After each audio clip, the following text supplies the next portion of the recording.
Kathleen, I'm going to ask. Is being recorded. Okay, so now we're being recorded. Now we're being recorded. So now that we're being recorded, I'm going to say hello and welcome to Painted by Quarterly Slush Pile. What you're about to hear is an editorial meeting. What we're going to do is talk about some poems, which is something we like to do a lot. And a lot. We do. We have a democratic editorial policy. And what was that one? I come up with metaphors all the time that are really bad. And I think one of my bad metaphors about what we do is we are more like a barista than a K-cup, right? That works. Yeah. I like that. We curate this work. We take time with each and every one. And people have to just be patient and stand in line. We don't poison the oceans. And Right. we're loud. Yeah. Yeah. So the we today is an unusually small but powerful group.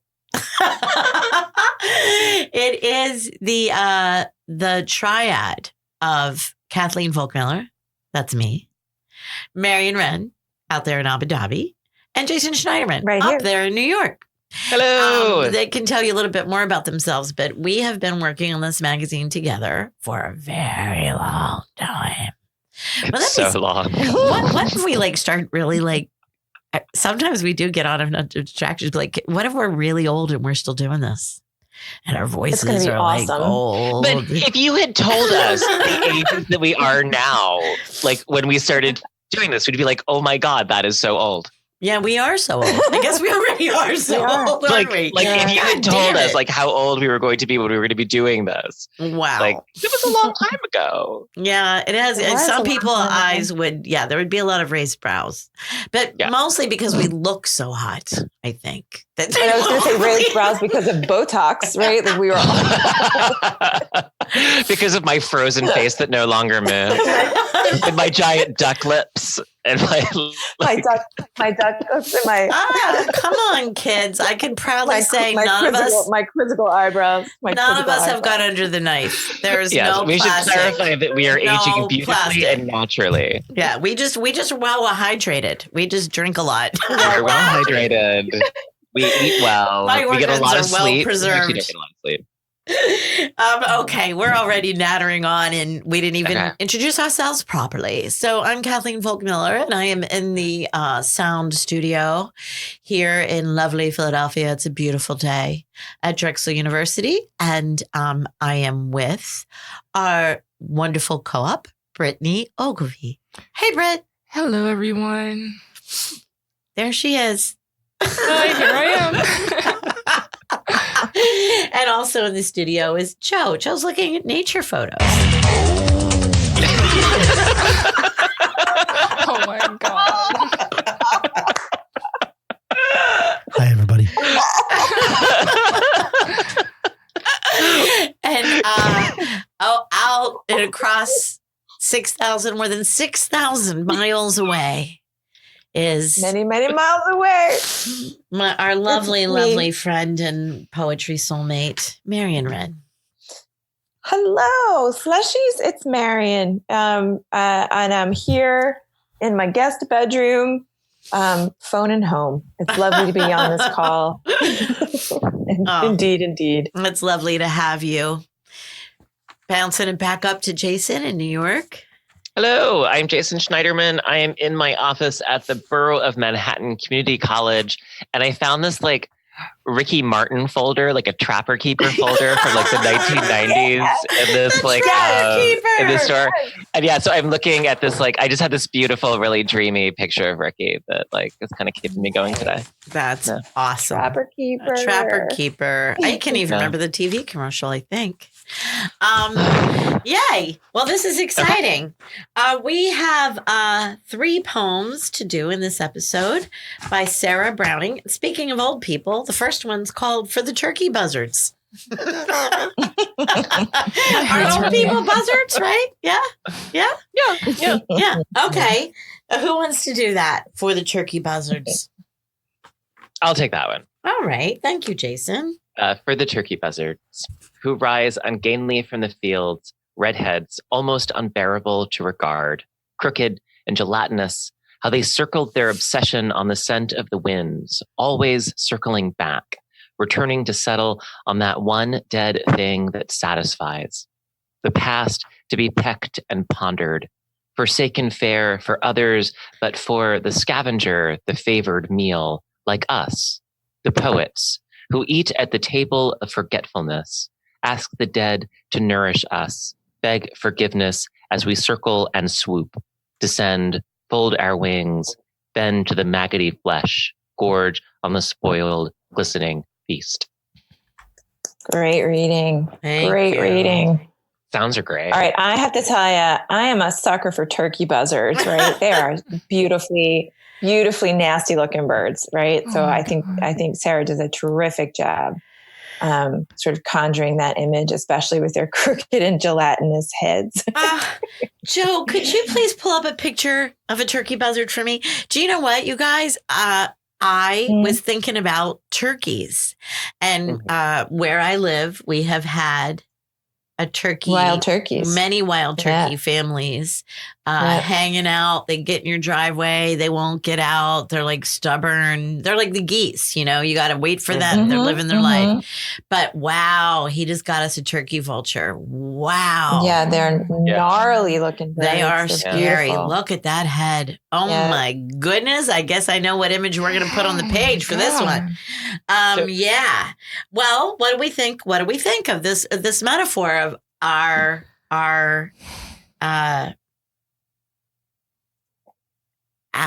reader, you know, as readers, we're kind of like, and as writers, we're almost like vultures. This is beautifully written, but if reincarnation is real, I pray that I am not made into a turkey buzzard. Well, if reincarnation could be real and you could just be another human again, you might not be an animal. Yeah, but we don't get to choose. Or No? do we? It's how you're living this life that dictates it, from what I've heard. According to the Republic, you do get to choose. What happened for you, Marion? I'm going to pick on you for just a second because you love a turkey buzzard, right? And we have I do love a turkey buzzard. 1, 2, 3, 4 tune line couplets that are just describing, or no, 5 that are describing this scavenger. And then we get the simile, like us, the poets who eat at the table. Yeah. So I'm gonna jump in on that, right? Which is to say, like, so you've got a sort of 6-line turn, like 3 stanzas of 2 lines that follow that long dash after the description. And the turn is on the like, right? So it's like us, the poets. And to my ear, that's a bit on the nose, right? Like it's a hard turn and it makes the metaphor unrelenting in a way. So it's for me, it's a bit too much, right? To say turkey buzzard is as poet is, right? And I wonder if I might enjoy it if it was a little bit more obscured or made me reach for it a little bit more or to work for it. Like even if at the top of the poem was like poets, right? You know, and then give me 5 like stanzas of description. I will forget that it's a metaphor and then be pleasantly surprised that it returns to the metaphor to deliver. You know what? I just thought of this now, and I don't know if I should do it, but I'm gonna. What if it was this? What? Forsaken fare for others, but for the scavenger, the favored meal, like us, who eat at the table of forgetfulness, ask the dead to nourish us, beg forgiveness. For me, I think the poets is where it's too on the nose. You know, poems about poets have always been a thing that bothers me. Poems about poetry, right? Yeah. What if it was like us who eat at the table of forgetfulness? Ask the dead. Well, I don't know. Like, I love Ars Poetica. Like, I actually love that shit, right? So I know it sort of bugs you when the poem becomes about a poem about poetry. Bugs you, right? In this, I think it's just the directness of it, right? Well, so to take the poet out and keep us there, it's still it's still a hard metaphor, Anyway. I would like it. Well, that's the thing is that on one hand, I like sort of poetry being unrespectable. I'm like, poetry is now so mainstream and everyone loves poetry. And it's like, I'm like someone who used to like a band that was really obscure and now I can't get tickets to their concert show or their stadium show. And I'm like, well, when they were at this bar, it was great. So I like the idea of poets as kind of disreputable, as kind of like eating, these things that are bad, that are, discarded, that are rotting. But I don't, it's not true that poets eat at the table of forgetfulness, right? Like, and I think what Kathy did when she was like, we who eat at the table of forgetfulness, like that sounds like when that we becomes larger and is sort of like a population-wide implication, then I'm like, oh, right, America, that works. But when it's like poets eat at the table of forgetfulness, I'm like, I mean, we do ask the dead to nourish us. Right. But do we ask for forgiveness? I don't, as poets, I don't think we do. Do we? Right. Isn't the poet not doing the opposite of forgetting? The poet is remembering. Right? God, I wish I could eat at the table of forgetfulness. The poet keeps reminding you in Mark's moments by writing them down. So, but you know what though, honestly, like I love that edit, but that is a strong edit to the poem, right? So that's, I mean, it works certainly, especially by the reading that you and Kathy just gave it, right? The way it sort of like, moves it out into a sort of, zeitgeisty kind of thing. But to my ear, it's also like this poem wants to be about poems and poetry, right? So if we strike that is like kind of right at the heart of the project. So, I mean, this would definitely be, well, to tell our listeners, in case anybody hasn't listened to every single episode, which I'm sure they that's everyone episode. That's just 3 years worth of episodes. You're underestimating the slushies. Well, I'm just saying. Let me remind them then that we don't often make edits. We that is not a thing that we do very frequently at all. We either accept a poem or we don't accept a poem. So I just want to say that. And then we usually will vote twice, poem as is, poem with edit, right? And then of course, we write the author and ask their permission to do so. So I guess we would see, Marion, if the poets, is an important moment. Can we look at those last two lines? There's something from me here too that I love, that even as it's described so grotesquely, maggoty flesh, spoiled, to end with glistening feast makes it not repulsive to me, right? Like I like that. I like that it ends with glistening feast. Just wanted to say that out loud. Well, it's ghastly. But it's beautiful, right? Which is why I freaking like the idea of the turkey buzzard, right? Like it is like gross and beautiful, like simultaneously, which I dig. Yeah. Yes, that's it exactly.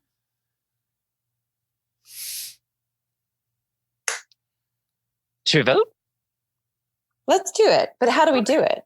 Yeah, like now it's complicated. Well, we can do 2 votes. We can vote as is, and then vote again with edit. And the edit is, maybe we even leave that a little in the air. We get rid of the poets and we say it can ask be the poet to ask the poet. And we should also point out for the slushies that in terms of editorial practice, fiction editors and fiction writers tend to be much more sort of not responsive, or not invasive, but they tend to, kind of give much more substantive feedback. They tend to, kind of say like, hey, there's something wrong with this story. Like you should do this, you should do that. Yeah. And poets don't, that's not really how poets work. Like the editorial process for poetry is almost always just kind of thumbs up or thumbs down. Yep.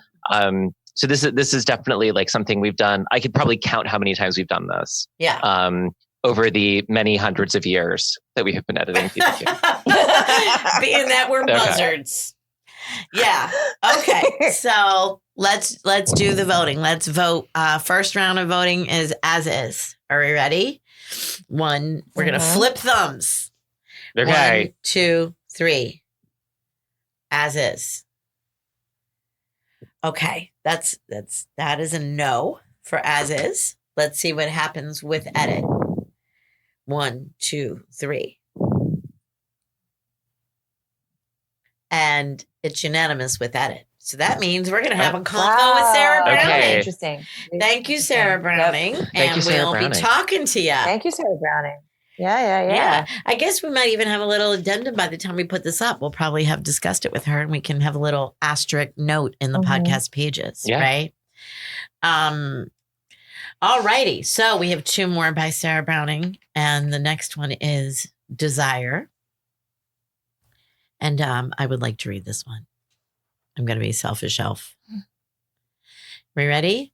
Desire. I took your large hand and raised it.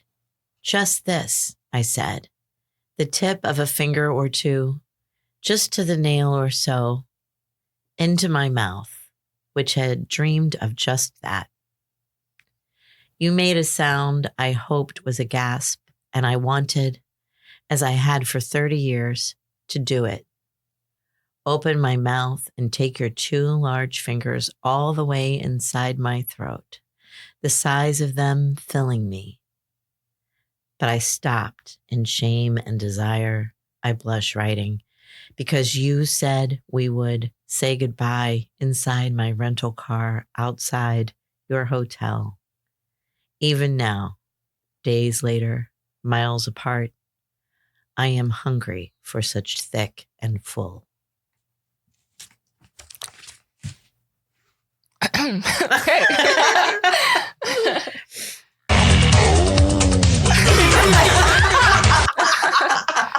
You didn't even plan that. Wow, that worked.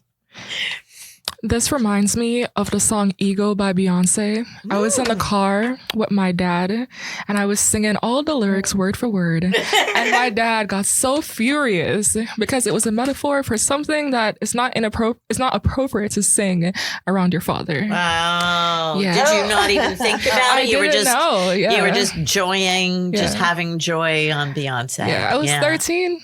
He was furious. We had a talk for like 10 minutes in that car. Wow, that's a great story. Yeah.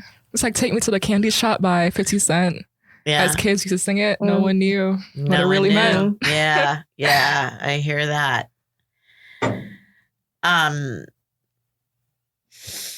Well, it's terribly evocative.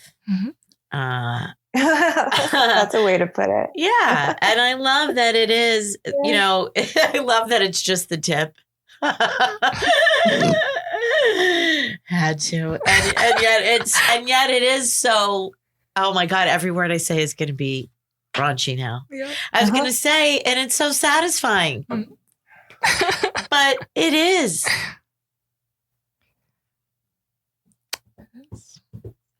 Or maybe we just have dirty minds and it doesn't mean something dirty. Yeah, it does. You're putting fingers in your mouth. Come on. There's no double entendre. It is what it is. This is right out there. Right? Rental car.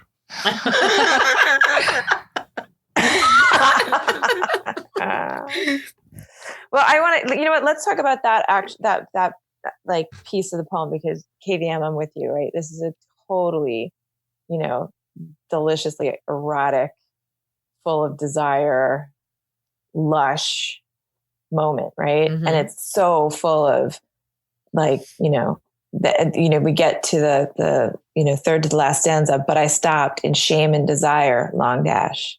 I blush writing, long dash, because you said we would. And then it's almost like I can hear my breath hitch, like, oh, what are you going to do? Yeah. You said we would. Yeah. And then line break, stanza break, say goodbye inside my rental car outside your hotel. And it's like, bump, like the heartbreak of that moment, or the banality of that. Right.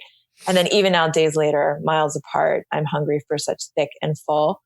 I want to love that last line. And for some reason, I'm not feeling it. So why is that? Oh no, I was totally into the last line. You were, okay. Oh yeah. And for me, like the 30 years is so crucial. That this like desire is like burned and lasted so long, and then it never gets consummated. And the sort of the wish fulfillment is kind of like a pre-consummation, just the fingers in the throat. Yeah. No, I love the thick and full. And they also like, they describe the hand, right? I mean, it's like a very clear image of this particular hand, kind of the awareness of this desired body that after 3 decades will never be the speaker's. Yeah. I love the last line as well. I really love the last line. And you know what, Marion? It's the fact that I am hung out there for such thick and full. Yeah. Right? Just poof. Like, do you hear that? I'm on the precipice. I'm hanging. I'm left wanting. I'm left wanting. Right? Ugh. Well, I think that what I really like about this, that I did like about the last poem as well, is that it sort of gets at what's embarrassing, right? That it kind of gets right into the shame. It's like, I am telling you this, even though it like burns me with shame because it's true. Yeah, I'm definitely on board with that. And rental cars outside of hotels. Yeah. You made a sound I hoped was a gasp, and I wanted. As I had for 30 years. Yeah. I need to lie down. To do it. To do it. Well, and it's also like, it's bringing into being what doesn't happen so that you are simultaneously with the act and with the failure of the act to occur. And I that's something you can only do in a poem.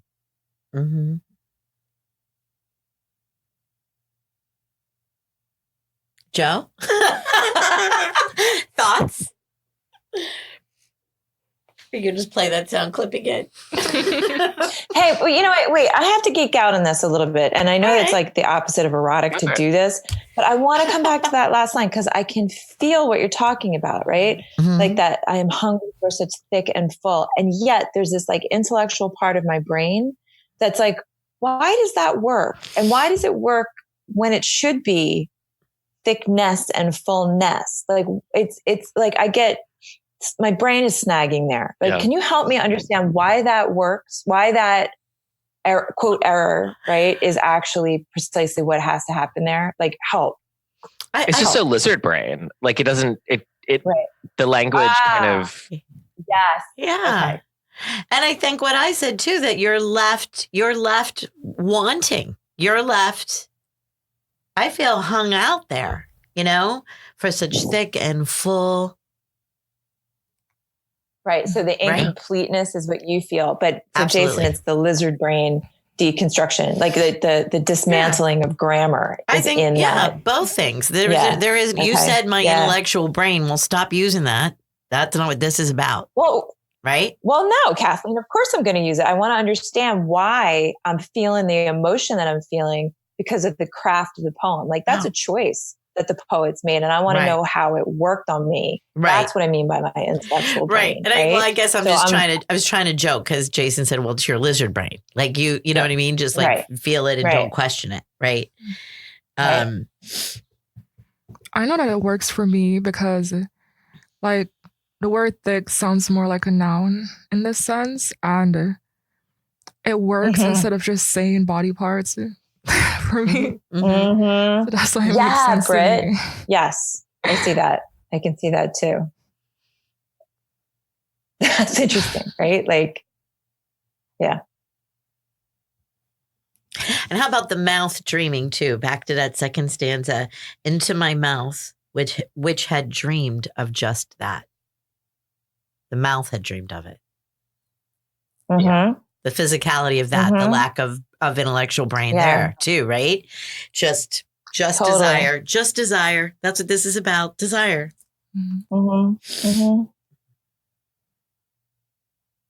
Yeah, that really helps me, right? Like that. Now I get the craft of that, and it makes me love Yeah, I love that the title is so on the nose, right? Desire. Yeah. Here's a poem about desire. Right? And really, I think Jason mentioned, I don't know, the fact that we do end up in the rental car outside the hotel too. Wow. I mean, I got a whole movie. Yeah. You know? Or a big novel. You know what? And honestly, Kathleen, like that, look at that line. We're hung out on, we said we would say goodbye inside my rental car outside. So you've got that double situation of like, you're inside this intimate space, but you're outside simultaneously, right? Like, and that's where desire sits, right? Like that craving, right? For what's not available, right? Like the gap, right? It's freaking so well done in the single line. Say goodbye inside my rental car, outside, line break, your hotel. Yeah. So great. Yeah, I like that too. So great. I don't know if I even noticed it until I said it. I read it aloud. When I read say goodbye inside my rental car, outside, I was like, wow. Yeah. Joe has done us this great favor today, something we've never done before, where he has a really big screen. What is that? 48 inches or something? 60? I don't know. It's very thick. How and big full. is that, Oh my God. Joe, I knew you were going there. I've never seen this before. Set me up. And I'm saying Joe's done something he's never done before. So anyway, he's got this. I was going to say big again, but I won't. He has been putting the poems up on the screen for us today. So even though I have it on paper in front of my face, I'm also experiencing it on this giant screen on the wall, and it's kind of cool. I like this a lot. I just took a picture of it. We'll put it on social media. So now you got to follow us, slushies, if you're not. It's very nice to see it this way. We do have one more from Sarah Browning. So shall we? Shall we flip thumbs? Do it. Let's do it. Let's do it. 1, 2, 3. Oh. And it's unanimous. Oh, thank God. Oh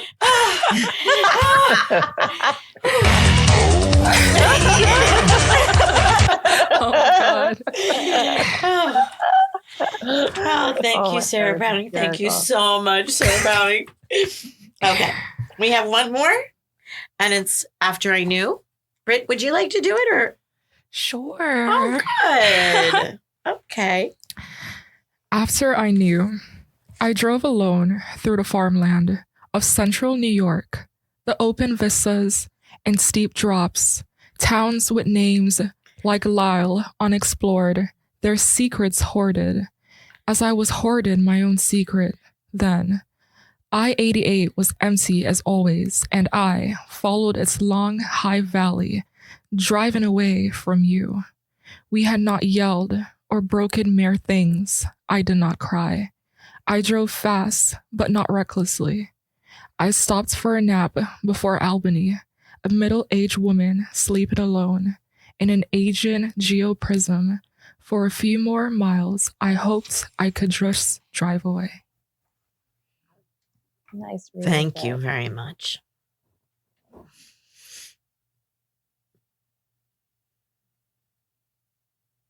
For a few more miles, I hoped I could just drive away.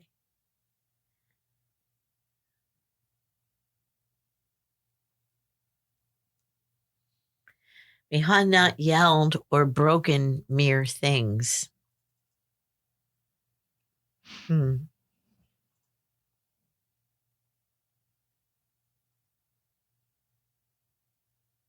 I kind of dig the way this poem keeps its secrets, right? Like it's even in the title, After I Knew.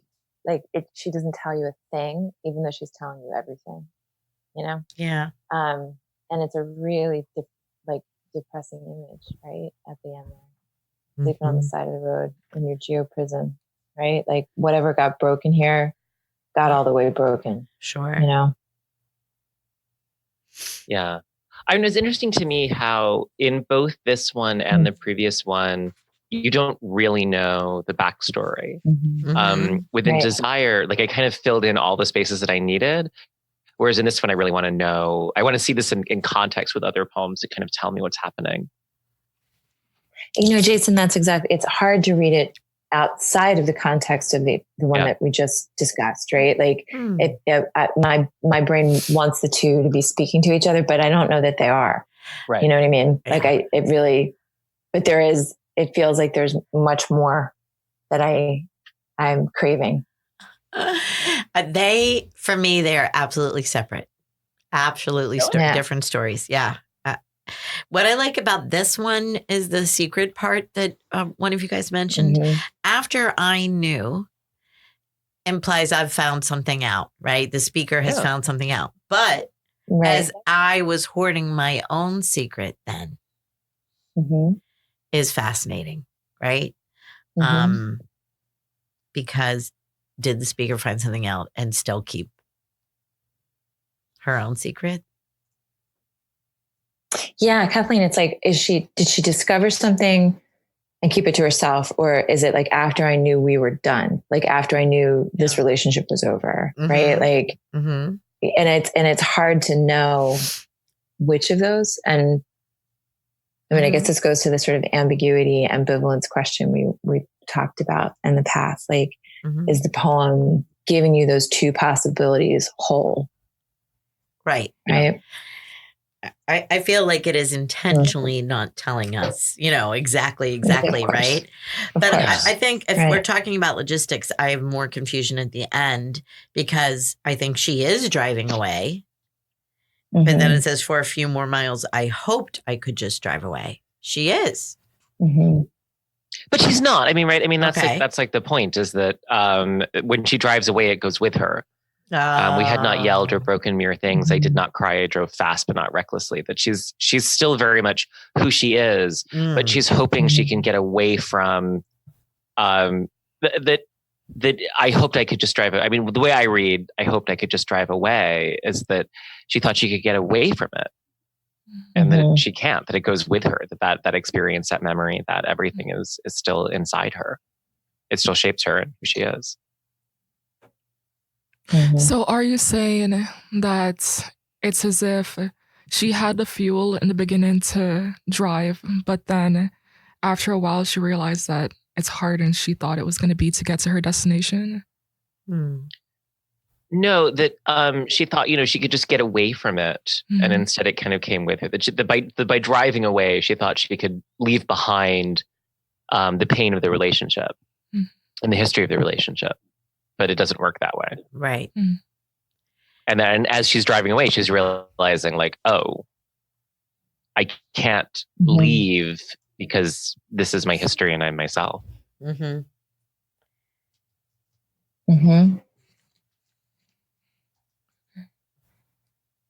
Yeah, right. So in that first stanza, it's I-88 was empty and as always, and I followed its long high valley driving away from you. Now, if you jump to the second stanza, the line that Kathy's pointed out at the end there, it's hope, right? For a few more miles, I hoped I could just drive away. Creates this like feeling of such a deep connection to this person that, even though the relationship has been traumatized and she's trying to get away, maybe she can't. Or as Jason's pointing out, like maybe she's carrying secrets that they go with her, right? Like she wishes she could leave it behind, but they're coming with her, right? That's great. And again, you've got both of those possibilities, right? Right. That's really great. Maybe she can't drive away because she's going to go back. She knows she's going to go back. Right. Or maybe she's just going to always carry this with her. Either way, it works, right? Like with what we get on the page. And it's up to you to fill that in. Yeah. Huh. Fascinating. So maybe it's a secret that could change everything. Maybe she told him the secrets. It could fix things or make things worse. One of those two things. Yeah. Right. Mm-hmm. I kind of feel like I'm in a soap opera when reading this. Yeah, in a good way or a bad way? A good way, A or good way? more neutral. I'm not Absolutely sure. not. You know, it's funny. I think of something Kathy always says, slushies, when she's reading poems, which is, does the poem make you want to stay with it, and does it reward rereading? Right. Mm-hmm. And there's something about the way this poem is working with this conversation, like it keeps blooming or amplifying, right? Like for me as a reader, like it gets more intricate, right? The folds get more complicated and rich, right? Or the possibilities get richer the more we're talking about it. Right. And that instead of like, there's so many possibilities, it's confusing and fuck it, right? It's these possibilities make me feel like I'm in a soap opera, which is kind of cool. Yeah. Thank you for that, Marion. You're right. I think I've definitely found more since we've been hanging out. And I feel like we could keep hanging out and scratching at it. Yeah. And I love the way that age is very subtly functioning in the poem. Like, I mean, just being a young person taking a nap in your car as you speed away from a relationship is, an exciting Liz Phair song. Right. It's romantic. Yeah. Like a middle-aged woman sleeping alone in an aging geoprism as you it's sad. It's so much more. Exactly. It's a bigger deal. Yeah. Yeah. It's a bigger deal. And, it doesn't sort of bring out that detail until very late. But, I find it really aching. Mm-hmm. I find it aching. That'll be the title of this episode. So cool.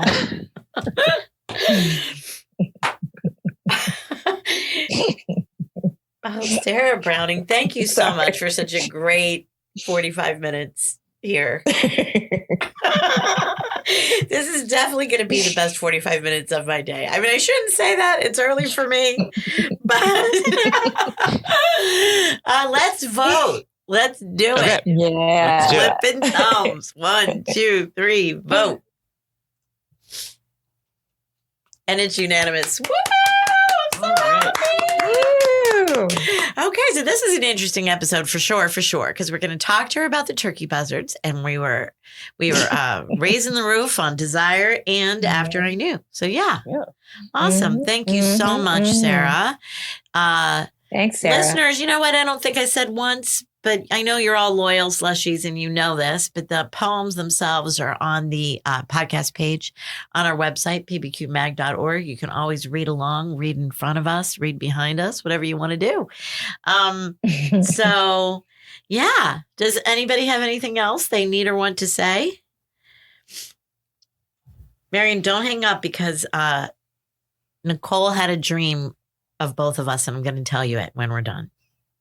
Oh, okay, awesome. I thought about doing it on the episode. I don't know. Okay. Nicole has dreams about you that I'm not in.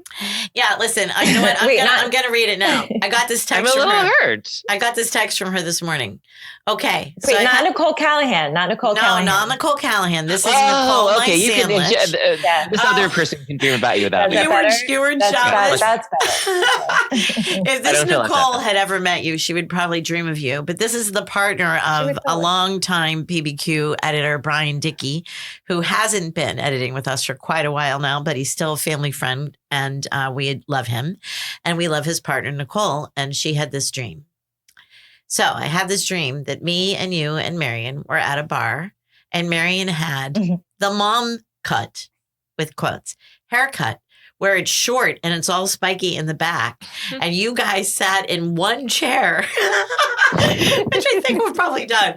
And then you were telling these other women that you guys go to bathhouses on the regs and screw the guys there.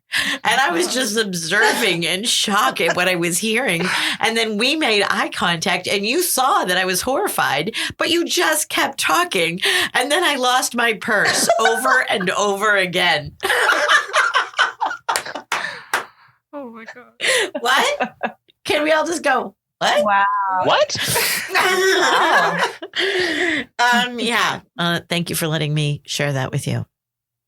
So, yeah, she wants to know what it means, and I don't have any idea. I think she just must be under a lot of stress.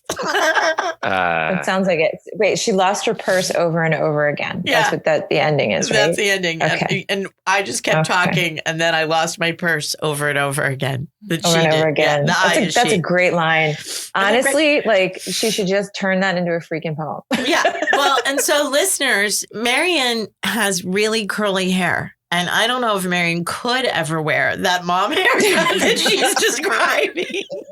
So if you read the case study of Dora, right, Freud's like one of Freud's original case studies of Dora, there's an amazing scene where Dora has a dream in which something happens with her purse, and Freud says to her, "Well, you know, a purse is slang for vagina," and her response is, "Yeah, I knew you were going to say that." Well, now maybe it does. She was dreaming of sex. I don't know, like Marion and I are having sex, purse, but you're having sex with all the guys at the bathhouse in the dream. And then Nicole's the one losing the purse over and over again. Yeah, like she's like not able to kind of find her own mojo, but she thinks that you guys like have your mojo really going, even though Marion has like taken on the mom cut, which is usually the time you just shut down for business.